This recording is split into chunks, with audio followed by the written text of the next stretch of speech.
It's Nolan. Now, before we get started, make sure y'all hitting that like button. Make sure y'all sharing it on your respective platforms. Let somebody know what we're doing today. Now, let's get into the show. Faith won't lead blessing. It don't really work like that. It don't really work like that. In the precarious position, I gotta get out and get it. My manifesto is.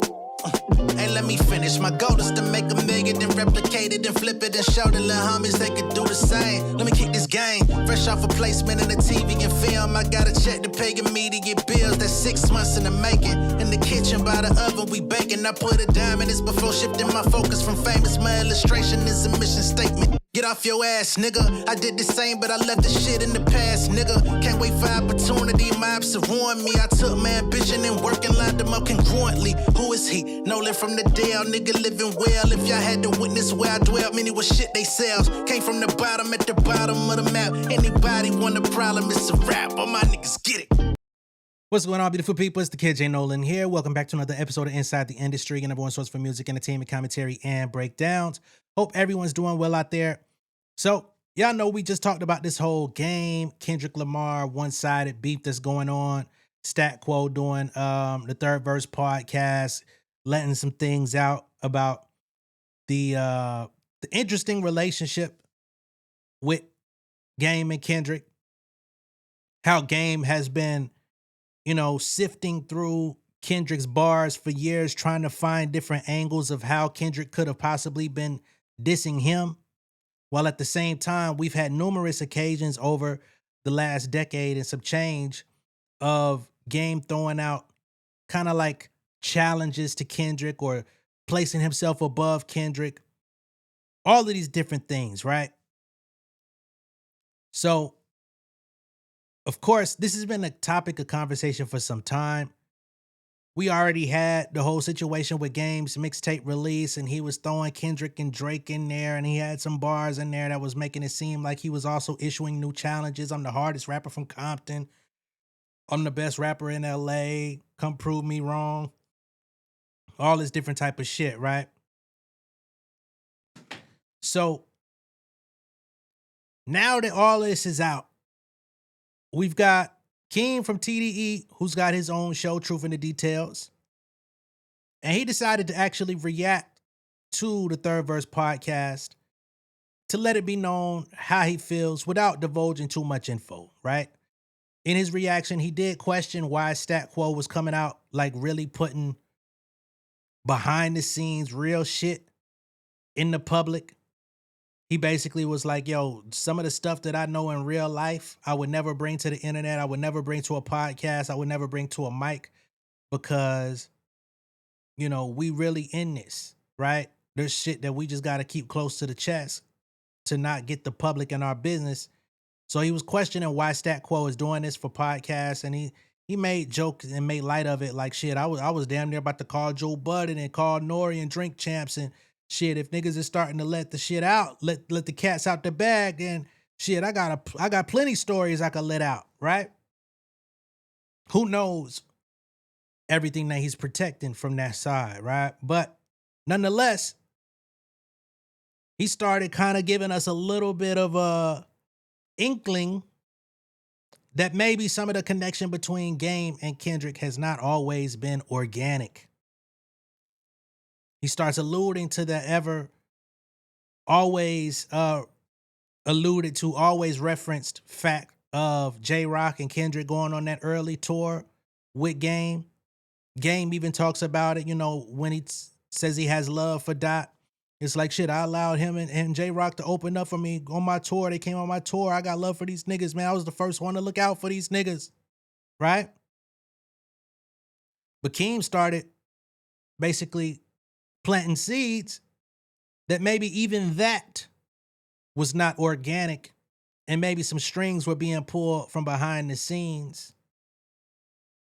He started alluding to Game not really communicating, walking past niggas, not speaking during the tour, started acting funny towards niggas during those days.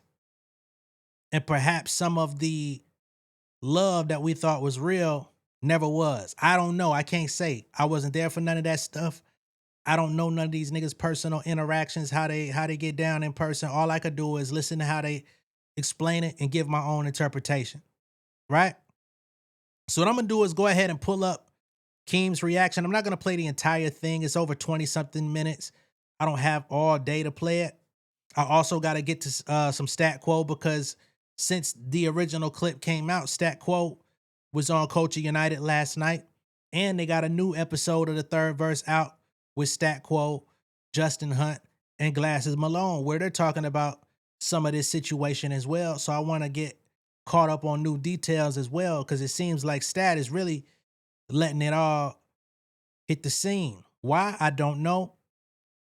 And I saw somebody on Twitter who had an interesting perspective that by the time Game releases a new project, he might diss Stat Quo ass too for putting this stuff out there. I don't know. It's just something to look out for. It didn't cross my mind, but it could happen. But let's get to Keem's reaction. Fuck it. You know what? I'm gonna say something on here. Fuck it. I'm gonna just say Speak something. your mind. I'm gonna speak. Hey, listen, this part right here is important. You can see it in his eyes. He know I'm about to say some shit. This right here go turn this into a different algorithm like this podcast itself. Yeah, my brother got to eat that. My brother, because Game, that wasn't Game sentiments. Game was going around on Back on Feed. He going around on other podcasts saying that he was doing his best to not like confirm he had an issue with Doc. He was doing his best. But at the same, that's the thing though, in the midst of doing his best, he also like professing how much of, a solid nigga and how much, how solid he is, how thorough and everything, right? But you lying. You're sitting up here literally lying to Real, to Smack, to whatever other platform. You lying, bro. This is like, and I don't think people be not underestimating, people be forgetting this is a part of the reason why like people be having their little issues with Game behind the scenes and everything. I feel like I don't know nothing. I just assume I'm only a fly on the wall like most. But I feel like a lot of it is character. His character come into question. And bro, you too grown. You know what I'm saying? Like I said, everybody know dope father. You a legend. You already had your shit cemented. You just keep biting at it for whatever reason. You keep breaking off pieces of your legacy from your mood, I guess. It'd be your attitude or something. You're moving around lying. But you holding all this shit and you festering it all up. And then you go to the booth, you saying it, and the energy come off. That's why, I know Drake your boy, but you're trying to lean a little bit more to Drake. You putting out messages and everything, trying to show your allegiance to Drake, but then also trying to teeter, like, no, that's just my boy. What's the issue? Like, no, bro, you had an issue. And your brother, your conscience, your ace Bukun, the one that you run to and tell your everything to. Your diary, bro, came on the podcast and confirmed this shit for us. Something that we been knowing that you didn't want to say. Kane, what's happening, bro? Salute to you, King. What's the word? I appreciate it, bro. Ain't nothing to worry, man. We on this nigga the game right now, man. Lying ass. We on game, lying ass. This nigga been feeling away since the fucking song Not Like Us came out. When Not Like Us dropped, oh, this shit blowing me right now. When Not Like Us dropped the first day, just think about it for us, though. Like, our first day listening to it, we was on Apollo. Shout out Dizzle. AD poured up on us on Apollo. Legendary episode. Go back and watch it. In that same moment, Drake feeling how he feeling, right? Drake fans feeling how they feeling, right? Kendrick haters feeling how they feeling, right? And Kendrick supporters feeling how they feeling, right? Everybody, it's all good. But then you got that one nigga. He don't know if he love him. He don't know if he hate him. He don't know if he love him. He don't know if he hate. You know what I'm saying? He's just over there fucked up like, why won't you call me, blood? God damn. Let me know.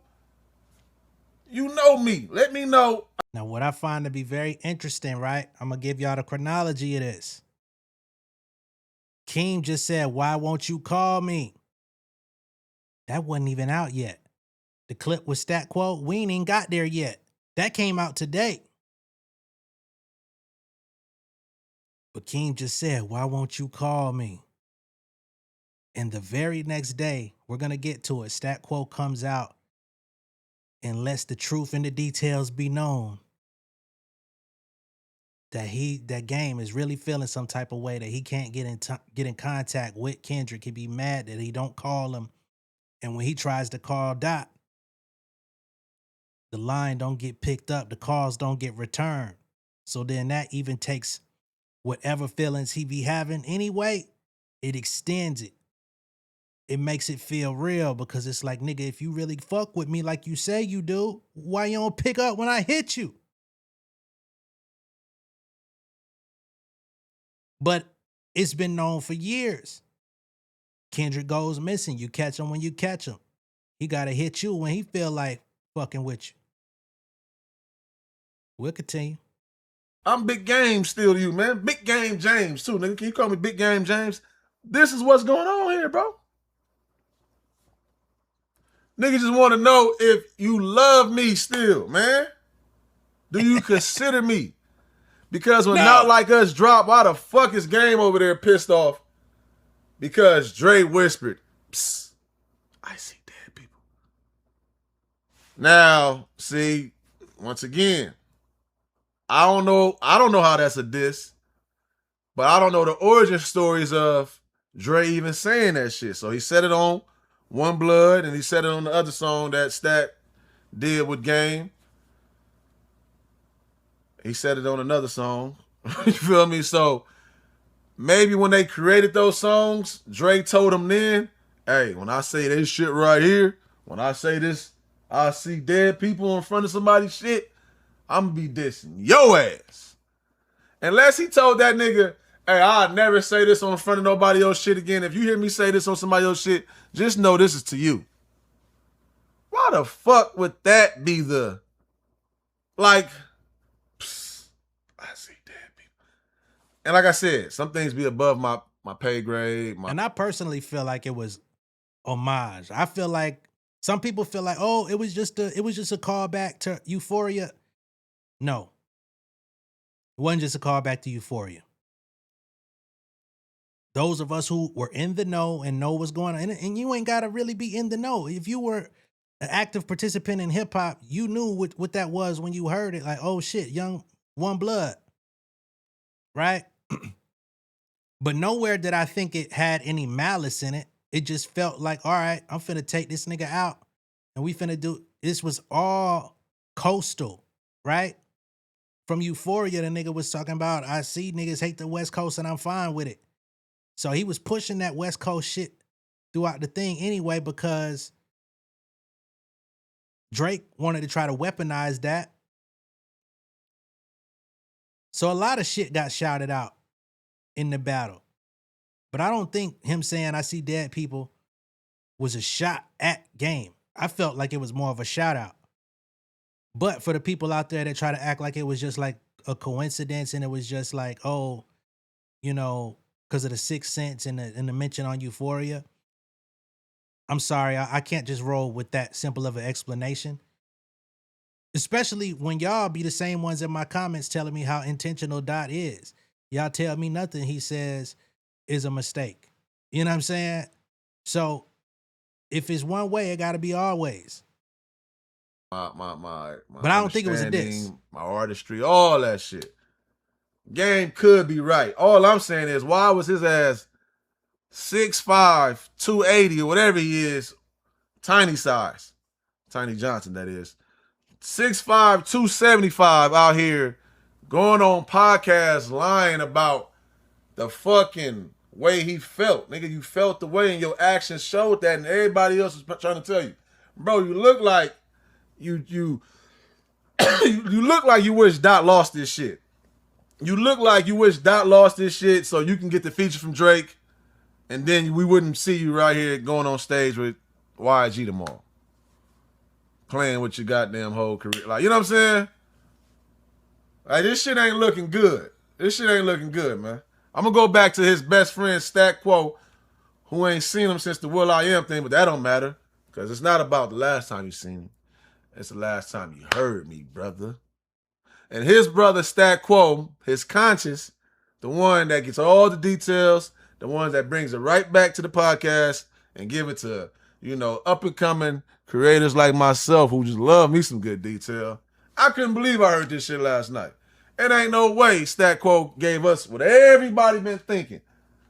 I almost called Nori and ESPN from Drink Champs.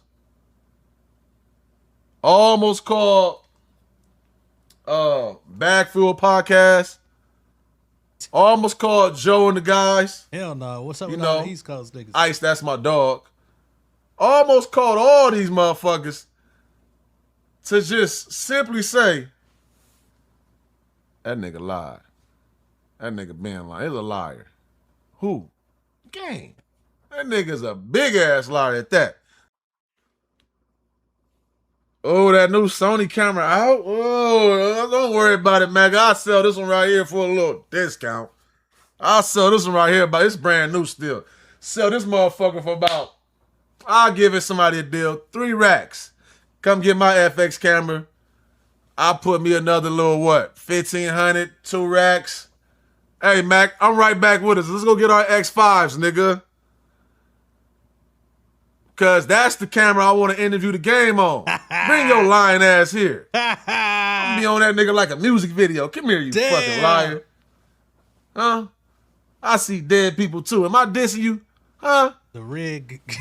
But for real though, just for real, I want y'all to really put yourself in game shoes.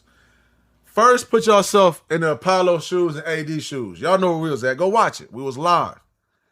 In that same moment, this all game saw. That nigga seen an old, sweaty 70-year-old head and started having palpitations. Oh my God. That nigga was Red Fox. He was going to go see it up top. His heart started hurting when he seen my nigga Drake kept popping up in his head. Oh, shit. Like, he see dead people. Drake, I thought that was me and you. I thought that was our thing. You and Kendrick now see dead people? You might be on to something though, because we really didn't. I mean, although Game jumped out and dissed Ross, we've heard from Stat Quo that he was in the midst of brewing some shit for Kendrick, and Stat got him off the ledge, so he went and shot at Ross, which was still weird because it was like, nigga, you and Ross ain't never really had no problem, but you don't like the fact that Ross actually had an issue with Drake over some French Montana shit. And Drake was shooting at Ross in his battle joints. So he jumps out and goes at Ross and didn't even get a response. I think that's really what another layer is, that you went at, and I'm gonna be honest, Rick Ross ain't no better rapper than Game. You know what I mean? So he went at a lesser MC, and the nigga ain't even feel like you was worth the time of giving you a response on record. He didn't even want to come to the square and battle you. He kept going on the white boy campaign. Then you got Dr. Dre at the pop out come out to do the introduction, I See Dead People, which is a clear call back to One Blood. And, you know, Dr. Dre and Game, they not on the best of terms. They haven't been on the best of terms, you know, since 2005. They've mended fences and worked together a few times. Since then, they've done maybe a maximum of like 10 songs together. What's the over-under on that? I think maximum is 10, though. Since 2005. Because their relationship just been fucked up. And they'll come together and do something. Dre cut him back off. Go work with his team. Go be in the studio. Go make some beats. Go do whatever. Dre went through his health issues, recovered, came back outside. Still don't fuck with Game. Saw that nigga at the motherfucking at the steakhouse. Gave that nigga a pound. Saluted his son on his birthday, and got in the Batmobile. He ain't even take a shot. You know what I'm saying? So we could tell that relationship really ain't solid. So for Game to see him up there and do that, I can understand why he would feel away, but I still don't understand why he would receive it as a diss towards him. It's like damn, there's some like, baby, that's some jealousy shit. That jealousy is too, because their relationship kind of like parted ways years ago.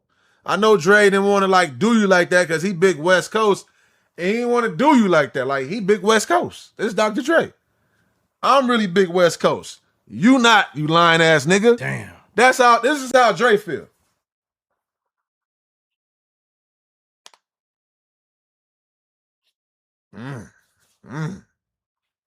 Yeah, I need that. But so he never wanted to like just write Game off that way. He didn't want to, that's not Dre. He didn't want to do that. That don't look good on the coast. That was his protege. But he been figured that nigga out years ago, and he chose his side. He chose 50 and Eminem. Hey, bro, all them niggas chose each other, and they didn't choose you. Imagine me just, waking up with sweating out my sleep because I see this sweaty nigga. Come on, gang, get it together. You're a fucking liar. Let's get back to Stat. Man. Stat got the stats. Stat know the truth. Stat know the truth. And later on in this same episode, Stat, aka the Game's conscious, he don't want you walking in there with YG. He you know what I'm saying? When you a little older and you see one of your partners get off the porch to go down there to play with them young niggas. All right, man. We over there smoking this cigarette. Hey, man. All right, boy, don't go down there playing with them young niggas, man. You know what I'm saying? Who that down there? Oh, that's Jizzle. Jizzle go put something on your ass, boy. Don't go down there playing with them niggas, man. You know what I mean? Sit down here, wait on your check, nigga. You know what I mean? Wait on your check, your big dog check. You know what I'm saying? Wait on the one that come in the mail. Game trying to tell that nigga, man, you don't see these, man, nigga, I'm out there, man. It's me, blood. I said what I said, ain't a nigga who can fuck with me, blood. Fuck out of here, man. Damn. He felt left out, man. That's what I'm trying to tell you, man. Why Mac be hating on Game and he helped TDE? Once again, it's not about the help. Some people help. That's what I'm trying to tell you. I've been helped before. But it comes in the form of kiss the ring, eat the chicken, let me try to say and treat you any type of way. Behind this other door, you know what I'm saying, I'm going to try to use you as like a package deal. Yeah, I got my boy and everything. But you don't bring me in at that table. It's all a lot of shit that going behind the scenes that just expose a nigga whole character, whole hand. That's why, I tell my kids that. Just because somebody bring you candy or just because somebody come off nice and say, hey, this is what I can do for you, that don't mean they got foul plans for you. That don't mean they don't have foul plans for you. That don't mean they not walking you down Schitt's Creek. It's also stated, too, that when they was on these tours, and I'm not knocking none of that, like I said, that's Game relationship with Dot. That's they all got their own relationship. But it is kind of like documented that on that tour, Game was big dogging niggas, as he should. He was big dog. He was not speaking to niggas, walking right past them. This is facts. Y'all can go ask Stat Core about this. He'll tell you. I'm pretty sure Game told him.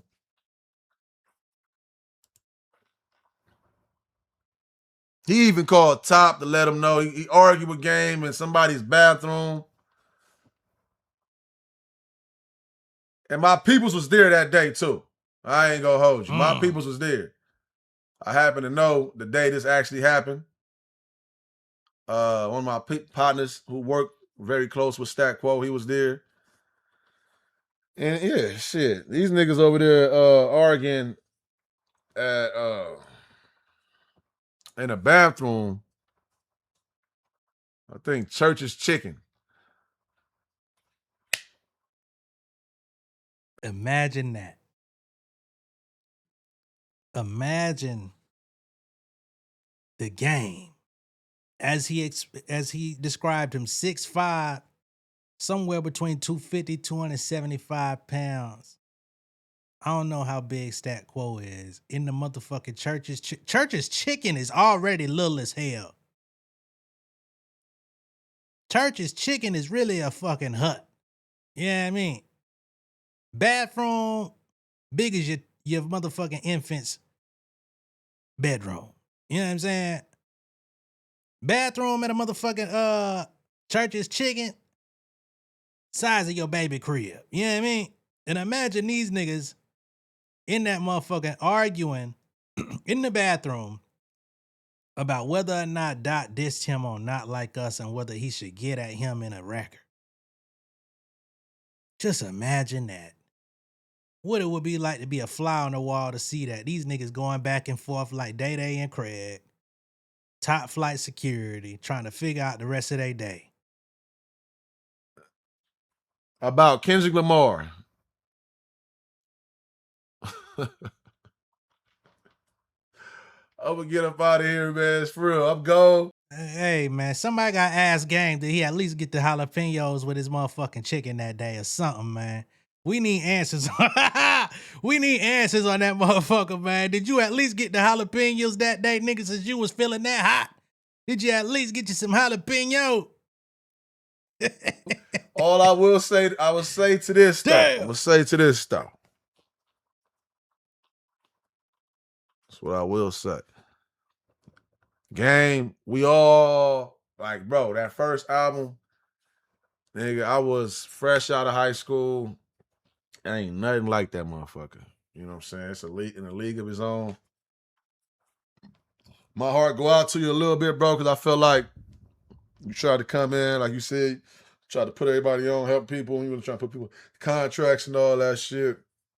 I get it, bro. Like, feel like you got used and abused, man. You feel like all the older niggas in the city was forcing niggas to put, you know what I mean? Because that's another thing too. That's another little rumor. I don't know if Game actually wanted everybody on that tour. I'm gonna let y'all let the details be the details, but you know. I don't know if he wanted everybody on that tour. It could have been a little bit of muscle behind that. No, they're going on tour with you. You know what I'm saying? Damn. That's what we say go. You know what I'm saying? We are the big dogs behind the curtains, nigga. And my people's going on this tour. So, that could be another thing to this. That's why Game had to walk past these niggas and not speak all the time and shit. Like, I didn't even want you on here, nigga. He looking at all these niggas. I ain't want you on here. I ain't want you all on my tour, nigga. You feel me? And then he got Big Face 100 all down. Like, nigga, why you got all these? Who is these niggas? He got Big Face 100. Who is these niggas? So Game been feeling used and abused. He ain't feeling this shit. Then he feel like, oh, hey, Dre, how you gonna do that to me? How you gonna pick these East Coast niggas? Then you found a nigga. You feel me? Because he had to go out there and he had to do a whole nother lane.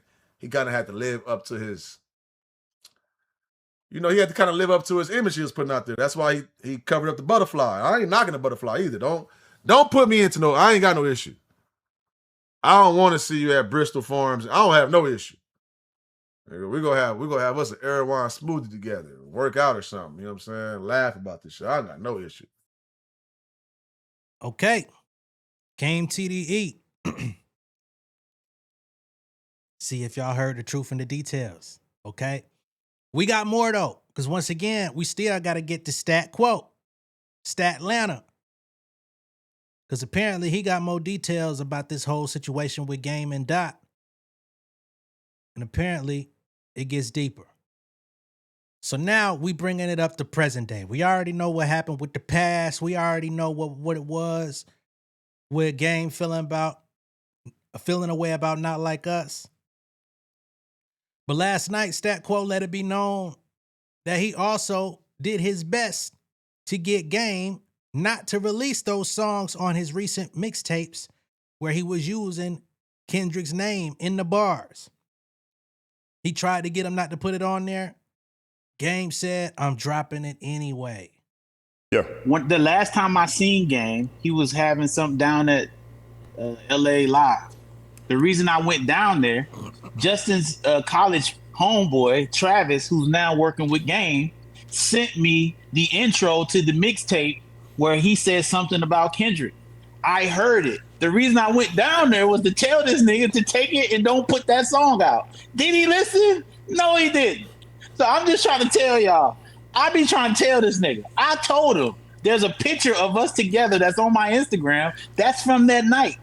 And I seen Justin later on that night because will.i.am had a thing. And that's when we got to arguing about he's blaming me because he dissed Rick Ross. And I said, it's not my fault you dissed Rick Ross. I told you not to diss nobody, nigga. Well, you told me not to diss Kendrick, nigga. So I had to go. I said, you shouldn't be saying nothing to nobody. Don't say nothing to nobody. That's that. He told me I don't understand. So, nigga, I don't understand. Okay, cool. So I want y'all to know I be trying with my dog. I really do. I want him not to diss nobody. I think it has hurt his legacy. He's a phenomenal MC. And I think all this turmoil has caused people to see his catalog in a different way. And that's all that, because he's great. And the song that I'm talking about is called Dead People. It's off the Jesus Peace album. That's where he thought Dre did the beat. So anyway. Why are you so adamant about him? And I think it's very interesting that Jesus Piece gets brought into the conversation because Kendrick was on Jesus Piece too. Wasn't it? What was the See No Evil shit featuring Tank? So, I mean, come on, man. Come on, man. Where did this nigga have time to have feelings towards you, diss you, or do anything when y'all was still working together? Y'all was still all good. And up until recent, y'all been good. Y'all just ain't did no recent music. Probably never will again. You know? Instead, I think he gives him good advice as far as like not starting the bullshit, not getting into the riffraff, not jumping off the porch, dissing niggas that ain't thinking about him. Because it has chipped away at his legacy, among other things.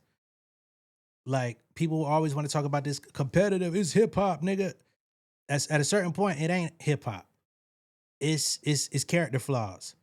It's a person who doesn't feel secure with themselves. It's a person who's not satisfied with what they've accomplished, who's not satisfied with the fanfare that they receive, that feels like they deserve another man's spot. And as much as you may feel like you check off certain boxes to be there, it'll never be yours, because what's yours is yours. What's theirs is theirs. Your kingdom is yours. If you fuck up your own kingdom, you don't get another chance. So it is what it is. We don't got to go too much further with this, but we got even more with Stat, Justin Hunt, and Glasses Malone from a new episode of The Third Verse, where they get into this situation even further. That's how he felt. Now, I told him, again, that wasn't the case, but he still felt that way. And so for me, I cannot tell somebody how to feel.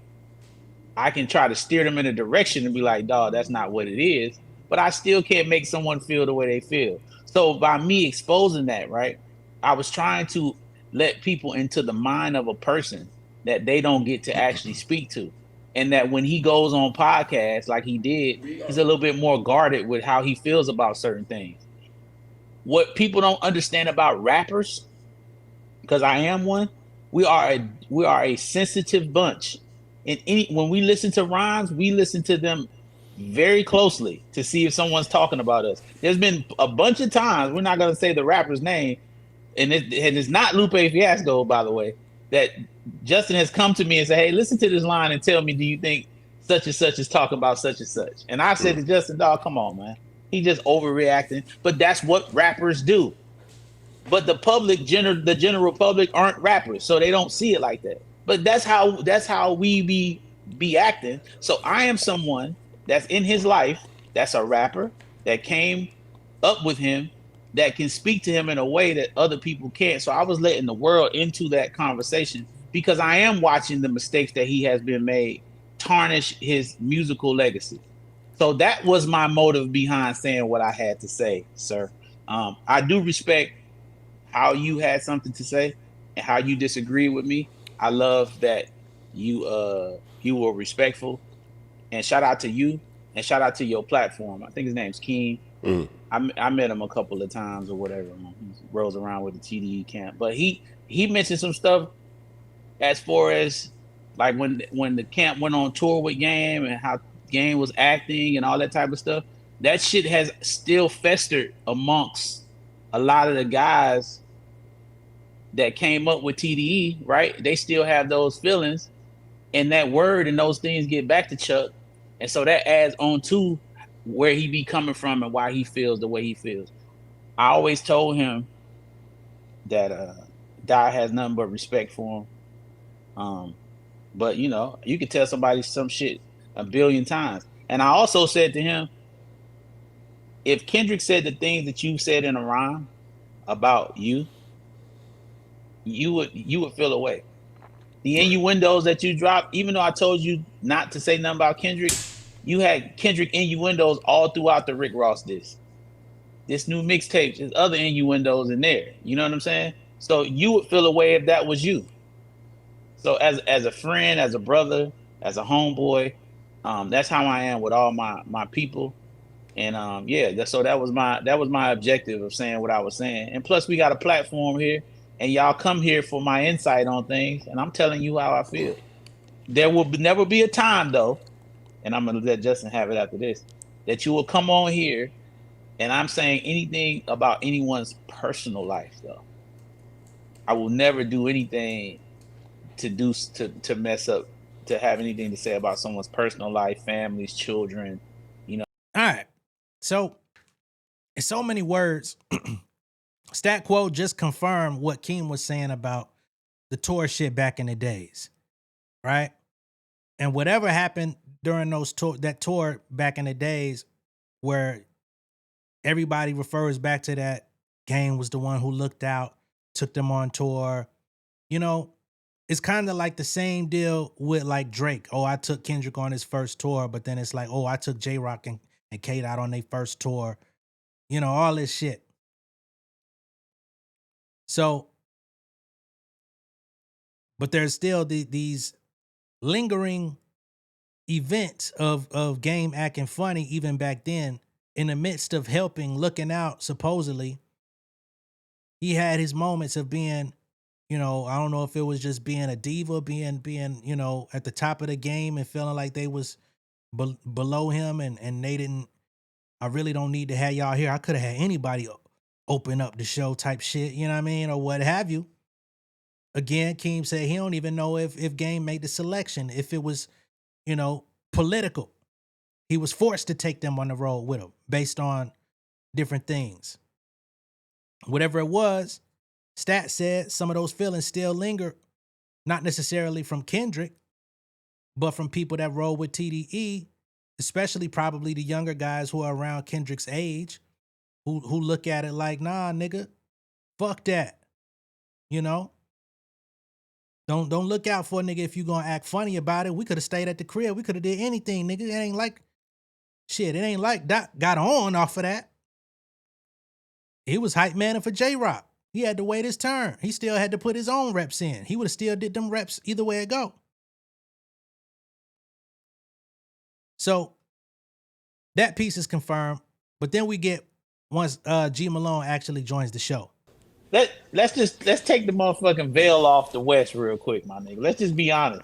A lot of niggas in LA do not like Game, my nigga. I tell Game this shit all the time, dog. And I'm not saying he ain't at fault for that, right? Yeah.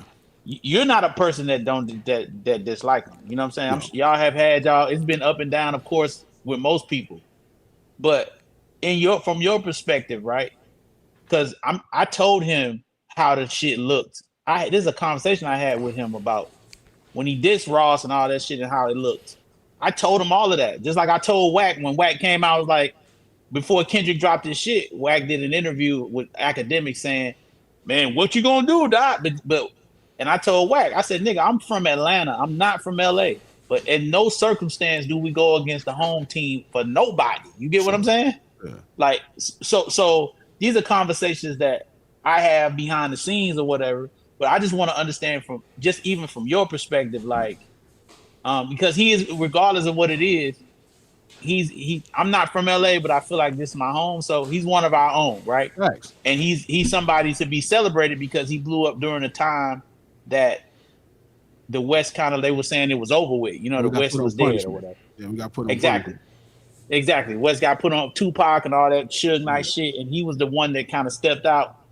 But from your perspective, because I know you land on the side of you know how toxic how you've spoken the toxicity of Drake to the music industry itself and to hip hop. You don't consider him to be hip hop, but somebody so in our backyard to be aligned with him.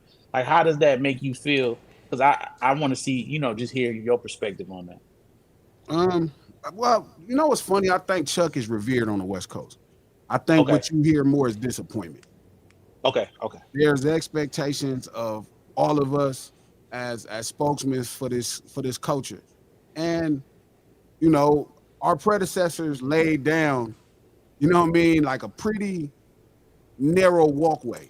You know what I mean? Like standing West Coast and doing his thing. You know what I mean? So anytime he walks outside of that pathway or he does things outside of that pathway, bro, he gonna feel it.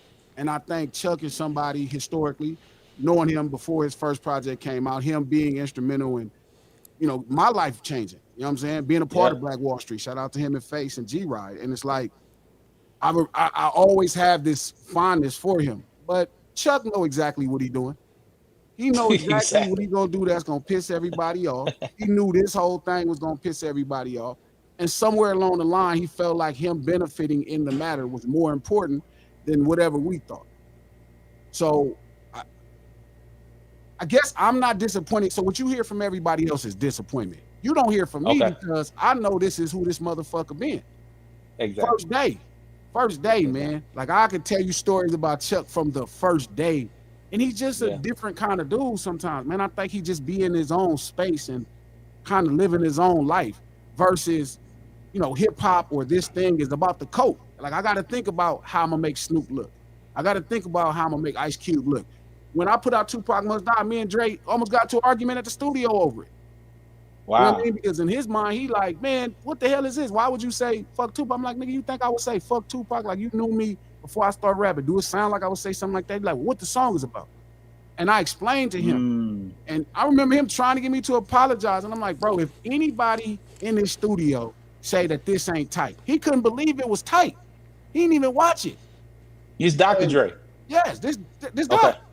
So, you know what I mean? Like, Dewan and them come out and they like, man, that shit is hard. And he had to kind of kick back because it was like, I think for that time he felt out of the loop of it. He was like, damn. You know what I mean? So I say that to say, well, Chuck is like, Chuck know what he doing. He know everything. So, but I don't think it's our fault. I don't think it's the West Coast or like us who supported him and been with him this whole time. It's his fault. That motherfucker know what he doing. Yes, I know for sure he's not gonna diss Doc. I don't give a fuck how mad he get. And he too instrumental in all of our career. Me, Doc, Rock, Nip, instrumental. That nigga instrumental in our career. He not gonna diss Doc. That shit just would be fucking ridiculous to him. As much as he could pump himself up and 1,000 things, he just not. It's a lot, right? Tommy, like this is all that close family. But I think he understands the value of being a heel. Like the wrestler that he named after the game. He understands the value of being the heel. So it's like he rides the heel, but I'm like, you don't ride the heel. You the heel to everybody else. See, in my mind, I'm like, you're supposed to be the heel to everybody else, not the heel to us. And so when he's being the heel to us, it's like, you know what I mean? Like the whole thing, like you get in the middle of it, you stop short of dissing Dot, but you diss Rose, right? Which is fine because Rick Ross was talking shit about Freeway Rick, like, whatever. But it just in that time with like, Drake, like I think Drake is great for the record business. I think Drake is bullshit for hip hop, but for the record business, he's outstanding. So it's like, I'm sure Game has a play lined up. Game think like that. He like, man, this nigga probably giving. I wouldn't be surprised he giving Chuck millions of dollars, like $1 million. You know, I don't think it's about them concert tickets like Chuck saying. I think Chuck been through a lot of shit. You know what I'm saying? Like, it's been a crazy business, and I think Chuck is a real one of the other side of niggas of the town where it's like, nigga, he gonna shake a nigga down.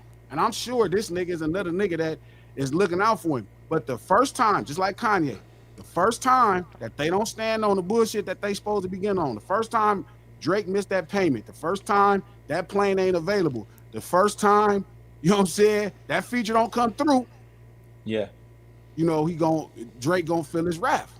Versus us, where it's like, it ain't gonna be like that with us. No matter how much of the shit he got going on, it's still a level of like, nigga, you still one of us, nigga. We still stuck with you, nigga. You stuck with us. Because you can't go nowhere else and it's gonna be like this for you. Well, I just want to say why you here, because I think it's very interesting what G Malone just said. And G Malone, you know, y'all know I respect G. But I'm gonna be honest. If he were to describe anybody else that didn't have any impact on his life personally, who didn't have an impact on his career personally, that person would have been described as a fake ass nigga. He doctored that up all the way to be like, hey, I know who he is from the beginning, so I'm not surprised. I'm not disappointed. I know exactly who he is. He plays the game as the heel. He's named after a wrestler. He understands the value of doing that. But at the end of the day, although this is some rap shit, your personal character still shines through at the end of the day because you're not on, and ain't nobody ever on rap mode 100% of the time. And when you let that shit take over your perception, there's no way to save it. You know what I'm saying? So it sounds like he ain't a nigga to be trusted. And he just said he feels like that connection between Game and Drake is transactional. It's not as genuine as one might believe. Cause stats say they really friends. Glasses say once that access to Drake starts to fizzle out, and whatever that connection is or whatever those benefits are that he gets on the other side of supporting Drake, once those begin to fizzle out, he gonna feel his wrath too. Now, one might say, oh, that's a true cutthroat nigga. But even if that's what it is, you still gotta be a fake ass nigga to be that cutthroat. Cause you can't let that go. You gotta remain cutthroat to any and everybody. And I think to somebody like Kendrick, Game is nothing but a liability. You can't trust him. Can't trust him far as you could throw him. You know what I'm saying? So it's like I leave him alone. I leave him where he at. He ain't worth being an enemy, but he ain't worth keeping around neither. And I just think that's where it's left at, personally. But that's just me being on the outside looking in with my own interpretation and my own temperament on how I treat situations as well. I kind of see myself in that. But anyway, we'll continue. I got a little criticism because I told people of the conversation when he called me about he thought Dot was dissing him on a song. Yeah, he said, I heard I see that. dead people. And people was criticized, like, why would Stat say that? And I was explaining, basically, I'm watching this man legacy get torn apart. And a lot of people believe that he just coming out of nowhere saying what he's saying. What I tried to do is provide some kind of context of rappers being sensitive. And like you said, him also being the heel of feeling like he can insert himself and say the things that he say and it be received a certain type of way. In his mind, he felt that way, regardless of where I said, dog, that nigga is not talking about you. But in his mind, he attached himself to it and felt like he needed to have a conversation with me. And even when he dissed Rick Ross, he still had some innuendos that could be taken as he was talking about Dot. Let's just be honest about that song. So that was my place, because for me, and I'm close to his catalog, as DJ is too, as DJ A&R this first album, and you know we love him. So I'm watching him just get torn apart, dog. He's one of our icons out here on the West Coast. But dog, niggas talk about him crazy because of the antics outside of the vocal booth. You get what I'm saying? So as me having a microphone, but I always tell y'all, hip hop is not about the microphone. yeah. Everybody gets mad when this is the conversation we had about Drake when I'm saying he's not hip hop. It's not about the microphone. That's the thing. What's judged is a lot of the shit around the microphone. So like, I heard you say that, and I was talking to somebody about it. I was saying, I was like, man, I heard Stats say that, and I know that's true. Like, knowing Chuck, real story, bro. One day I go to a concert. It's a concert in Orange County. It's popping. It's all the legends, you know, one of those concerts. And I'm with my cousin, my female cousin. She's about 50 years old. And she wants to take a picture. So I'm like, I got you. I never do this. So everybody gonna take the picture because I never ask people for pictures. So every artist, Snoop, it don't matter who came through. They took a picture with her, right? Treese was just happy, right? And Chuck come through. You know how Chuck get, cause he's on. Oh man, I ain't taking no picture. Treese like, I don't know. I don't think we'll get no picture with him because I don't want that nigga yada. I'm like, man, that nigga finna take this picture. Don't pay that no attention. I don't fuck what he doing to them people. I know this nigga like enough to where he gonna take the picture. So I take Treese over there. Treese take the picture with him. Boom. Treese, G, what up? What up, cuz? You know, stupid. Man, hey man, my cousin want to take a picture. For sure, I got her. You know, take the picture with her. You know, take a couple pictures with her, so she happy, right? They looking like, damn, he take a picture with her. So me and Chuck talking, and out of nowhere, this nigga just start boo-hoo crying about Nip. And like niggas is looking, and I'm kind of uncomfortable because I'm like, nigga, we is in public, you know. And Nip, my man, you know, Nip is my man, 100 grand. Like I ain't finna cry in public for you, nigga. Like I'll wait till I get home. But I say that to say Chuck, Dot, Dr. Dre, Snoop, the really great artists wear their emotions on their sleeve. Dot another nigga. Dot see all the shit going on. He just got enough discipline not to go out there and talk. Exactly. Right? Game, all emotions on his sleeve. Everything, emotions on his sleeve. Every part of it is his emotions on his sleeve. He just, you know, I could imagine he like, oh, he got to be talking about me. It's like, bro, no, nigga, you're the game, bro. Nobody's talking to, like, the fuck you talking about? Like, this shit sound crazy. But in Cuz mind, right, he'll be thinking that. And then he'll, not only you could prove to Cuz that he wrong, he'll take that shit and make it like a foundation in how he moving. It's like, Cuz, I just told you you was wrong. So when you said it, it's like, it was funny because it's like when the shit happened with Wayne, right? And remember when Dot dropped the song and everybody was screaming, it was running to Wayne, man, he dissed you. And Wayne, the tweet came out and Wayne tweeted his shit. And Wayne was like, nigga, you know, these niggas but talk about me and da-da-da.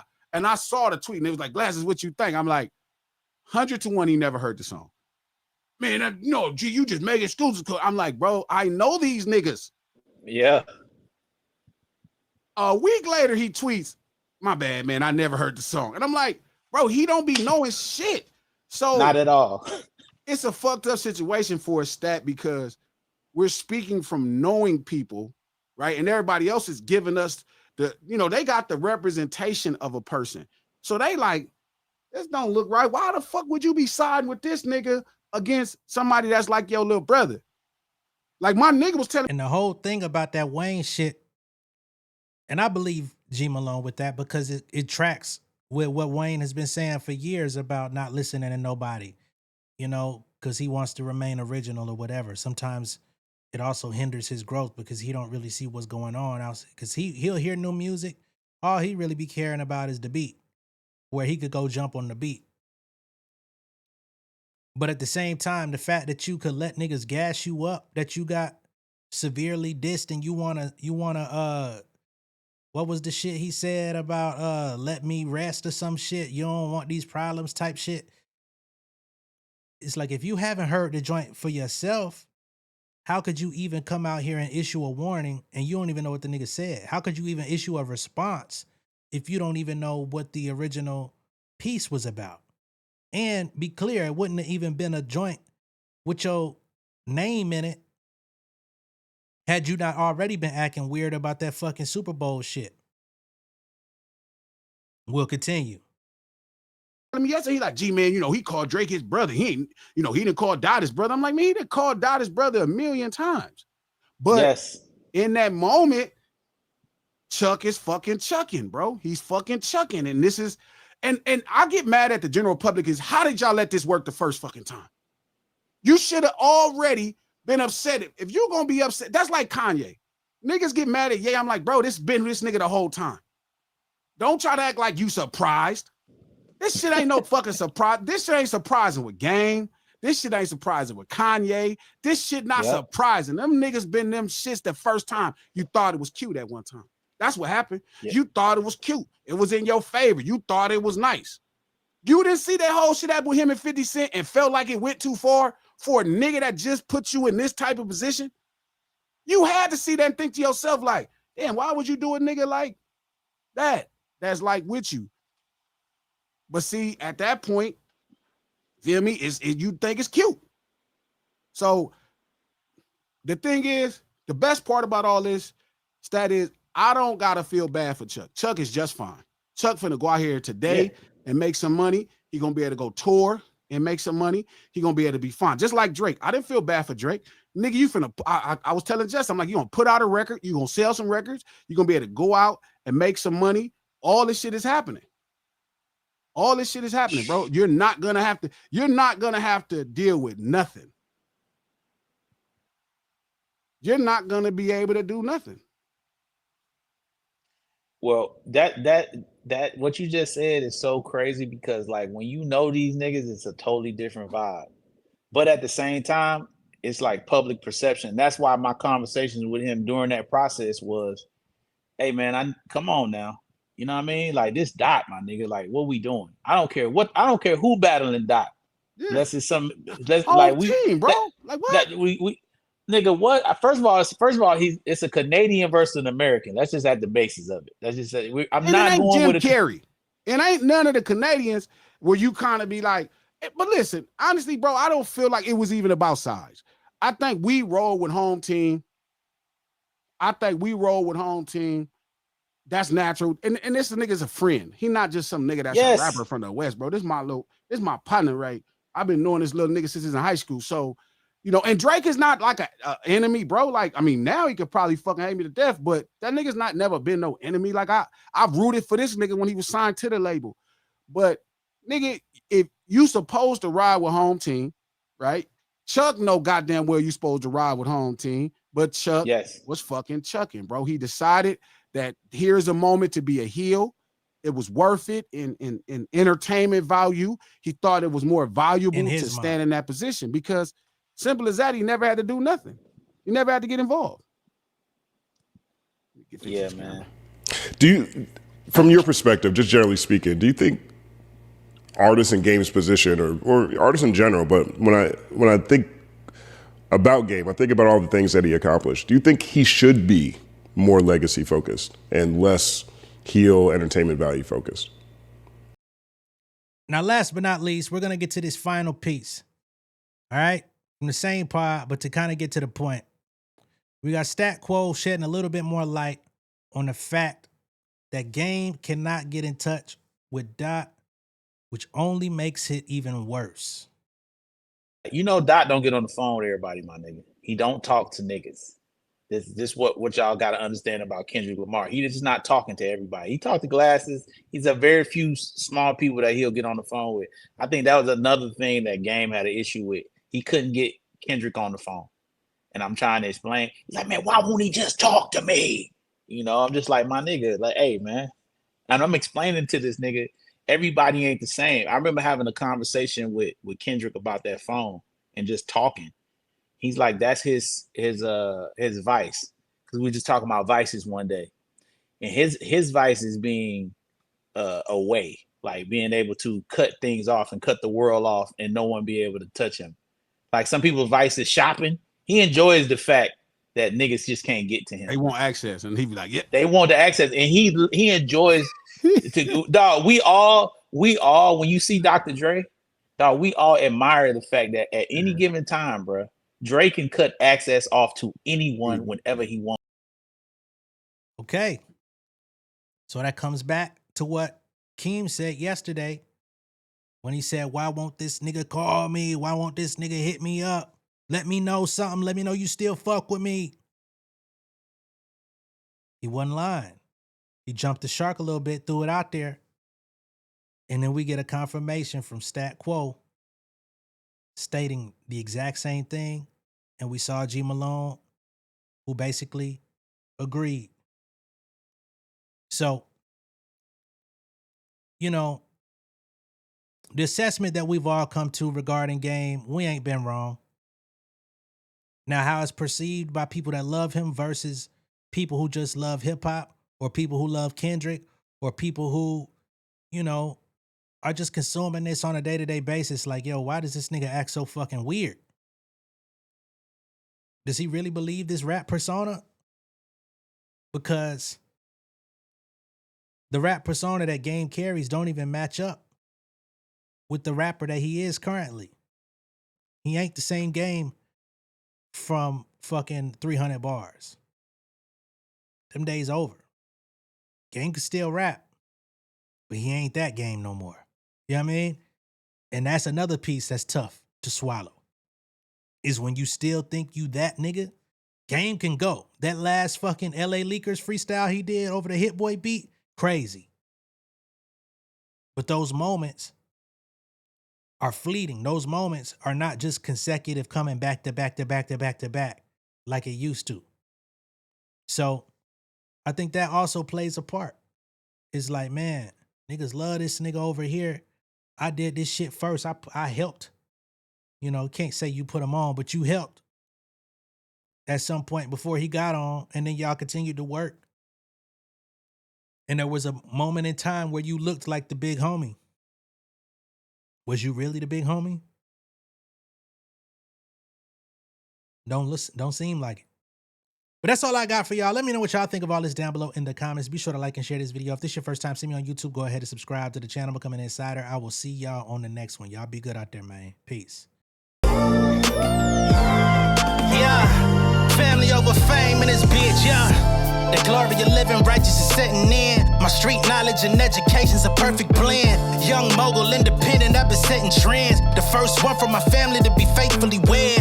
Fuck niggas and the horses that they riding on. I see this shit from all angles like a polygon. I'll never politic and the drama be piling on. Father and greats unacknowledged like I'm Bobby Bonds. Conversation with my lady about the paper route. 5 sit bank accounts every day I make it count. They down talking my commentary for hating now. Well, I can take it cause I'm bodying your favorite now, please. I can do this shit in my sleep. I been writing for these niggas, y'all read it and weep. I been fighting these niggas if you speak on the street. I'll turn your birthday party into New Year's Eve. Don't let me take it there. We ain't playing fair. This the ATL, Southside nigga moving furniture like Wayfair. Life on hold, no insurance for your healthcare. Lifeline gone, so you wanna be a millionaire? Well, let me tell you about this world I built. The women I dodged, the niggas that I read for filth. The sympathy cause consulting for the stacks I built. I had